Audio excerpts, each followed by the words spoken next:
एक छोटे से गांव में एक धनवान सेठ और उसकी सेठानी रहते थे। धन, अन्न और वैभव की तो उन्हें कोई कमी नहीं थी, परंतु ईश्वर ने उन्हें संतान सुख से वंचित रखा था। वर्षों बीत गए पर उनका आंगन सूना ही रहा। एक दिन सेठ किसी काम से बाहर निकले। मार्ग में उन्हें एक किसान मिला जो अपने खेत में बीज डालने जा रहा था। जैसे ही किसान की दृष्टि उस सेठ पर पड़ी, वह ठिठक गया और मन ही मन बोला, आज शुभ शगुन नहीं हुआ, ना जाने दिन कैसे बीतेगा। यह सोचकर वह बिना बीज डाले लौट गया।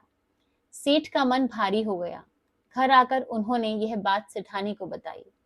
सेठानी भी आहत हो उठी और बोली, जिनके घर संतान नहीं होती, समाज उन्हें ऐसे ही अपशगुन मानता है। उसी दिन दोनों ने निश्चय किया कि वे सूर्य देव की शरण में जाएंगे। प्रातः स्नान करके शुद्ध मन से प्रतिदिन सूर्य को अर्घ देने लगे।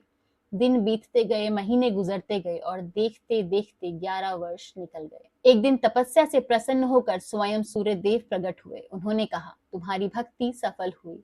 शीघ्र ही तुम्हारे घर एक सर्वगुण संपन्न कन्या का जन्म होगा।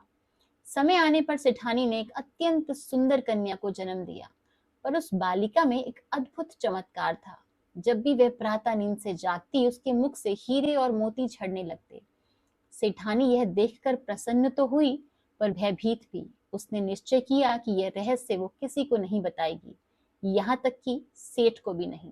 कन्या बड़ी हुई और वह भी प्रतिदिन श्रद्धा से सूर्य देव की पूजा करती। जब वह विवाह के योग्य हुई तो सेठ सेठानी ने उसका विवाह एक निर्धन परंतु सदाचारी युवक से कर दिया, ताकि वह घर जमाई बनकर वहीं रहे और उनकी बेटी उनकी आंखों के सामने ही रहे। सेठानी ने दामाद से कहा, मेरी बेटी को प्रतिदिन मैं स्वयं जगाने आऊंगी, यही मेरी एक शर्त। कुछ दिन यह क्रम चलता रहा, पर एक दिन सेठानी आने में देर कर गई।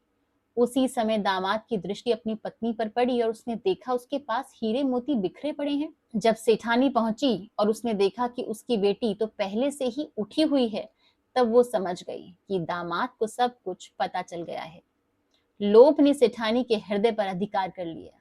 उसने पापपूर्ण निर्णय ले लिया और दामाद को मरवा दिया और उसका सर काट कर अपने पास रख लिया।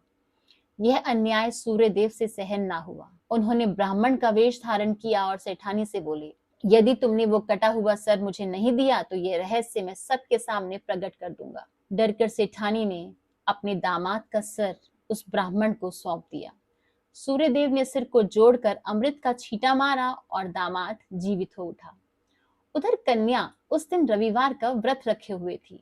वह सूर्यास्त से पूर्व अपने पति की प्रतीक्षा कर रही थी। पति लौटे तो उसने कहा, आज मेरा व्रत है, सूर्यास्त के बाद मैं भोजन नहीं कर सकती, आपको ज्ञात है ना, फिर भी आपने आने में इतनी देर कर दी। तभी पति ने उसे सारी घटना सुना दी। कन्या का मन व्याकुल हो उठा। उसने निश्चय किया, अब मैं एक क्षण भी यहाँ नहीं रहूंगी। वह अपने पति के साथ वहां से चली गई। दोनों ने सूर्य देव की भक्ति और सुख शांति से जीवन व्यतीत करने लगे। जो श्रद्धा से सूर्य देव को अर्घ देता है, उसके जीवन से सभी अंधकार दूर हो जाते हैं। सूर्य देव को खिचड़ी और गुड़ का भोग अत्यंत प्रिय है। गुड़हल का फूल अर्पित करना शुभ माना जाता है। प्रातः स्नान कर सूर्य को जल अर्पण करने से पुण्य प्राप्त होते हैं। राधे राधे, जय श्री कृष्ण। आज की वीडियो अगर आपको अच्छी लगी है और आपको इससे कुछ भी शिक्षा मिली है तो हमारी इस वीडियो को लाइक, शेयर एंड कमेंट जरूर कीजिएगा।